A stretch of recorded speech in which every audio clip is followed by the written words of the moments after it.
Surat crime branch પોલીસને મોટી સફળતા મળી છે। વયોવૃદ્ધ મહિલાના કાન કાપી ઘરેણાની લૂંટ કરનાર આરોપીઓ ઝડપાયા। સાયલા તથા માળિયા મિયાણાથી આરોપીઓની ધરપકડ કરવામાં આવી। તારીખ 26/5/2026ના રોજ વેલંજામાં એક વ્યક્તિને ધમકી આપી કાનની બુટ્ટી લઈ લીધી હતી। પોલીસે ઋત્વિક સંજયભાઈ કાવિથિયા અને કાજલબેન જોગેન્દ્ર શર્મા નામની મહિલાની ધરપકડ કરી છે। આરોપી પાસે રૂપિયા ન હોવાથી કામ ધંધો કરવા રિક્ષા લઈને મહિલા સાથે સુરત આવ્યો હતો। સુરતમાં રૂમ ન મળતા ખુલ્લામાં રહેતા હતા। વયોવૃદ્ધ મહિલા રિક્ષામાં બેસતા આરોપીઓએ બુટ્ટી ઝૂંટવી લીધી હતી। આરોપીએ બુટ્ટી ખેંચતા ફરિયાદીને ઈજાઓ પહોંચી હતી। પોલીસે પકડાયેલ આરોપી ઋતિકભાઈ વિરુદ્ધ ચોટીલા અને અમરોલી પોલીસ મથકમાં ગુનાઓ નોંધાયેલા છે। સુરતના ઉત્તરાયણ પોલીસ મથકમાં નોંધાયેલ ગુનાનો ભેદ ઉકેલાયો। રિપોર્ટર જય બગિયા, A to Z news, Surat. ગઈ તારીખ 26/5/2026ના રોજ આજથી 3 દિવસ પહેલા સુરતના ઉત્તરાયણ પોલીસ સ્ટેશન વિસ્તારમાં વેલંજા સર્કલથી કેટેલાઇઝર સ્કૂલ તરફ જવાના રોડ પર એક માજીને રિક્ષામાં બેસાડીને એક ભાઈ અને બેન સાથે જઈ રહ્યા હતા।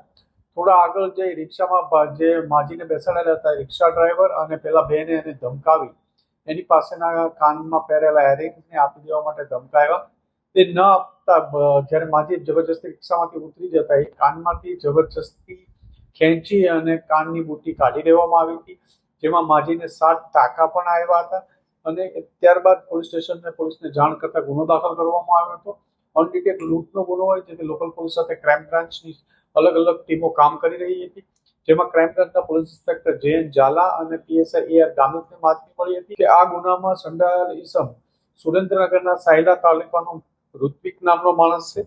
ઋત્વિક અને એની સાથે કાજલબેન જે મોરબી જિલ્લાના માળિયા મિયાણાની ક્રાઇમ બ્રાન્ચની ટીમે જે કાલ બંનેને ત્યાંથી પકડી લાવી અહીંયા લાવી પૂછપરછ કરતા બંને પાસે ઓરિજિનલ મુદ્દામાલ જે કાનમાં ગયેલી બુટ્ટી મળી આવેલી છે, તેમજ તેની પાસેથી રિક્ષા પણ ત્યાં કન્ફર્મ કરીને રિક્ષા પણ જે લૂંટમાં વપરાયેલી હતી એ સુરેન્દ્રનગર જિલ્લામાં પડી છે, ત્યાં એ કબજે લેવા માટે અન્ય ટીમ રવાના કરવામાં આવી છે। આ માણસ સુરેન્દ્રનગરથી આવી અહીંયા લૂંટ કરવાના ગુનામાં પકડાઈ ગયો ચૂક્યો છે। અગાઉ પણ આવા બનાવમાં સંડોવાયેલ હોવાની પૂરી શક્યતાના આધારે એની પૂછપરછ કરાઈ રહી છે અને આમ ઓરિજિનલ મુદ્દામાલ અને આરોપીઓ ખૂબ જ ટૂંકા સમયમાં શોધી કાઢવામાં ક્રાઇમ બ્રાન્ચની ટીમને સફળતા મળી છે અને આગળની તપાસ ચાલુ છે। અગાઉ આરોપી પ્રોહિબિશનના અને એના ગુનામાં પકડાયેલો છે। એના વિરુદ્ધ 2 ગુના એક ચોટીલા અને અમરોલી પોલીસ સ્ટેશનમાં દાખલ થયેલા છે।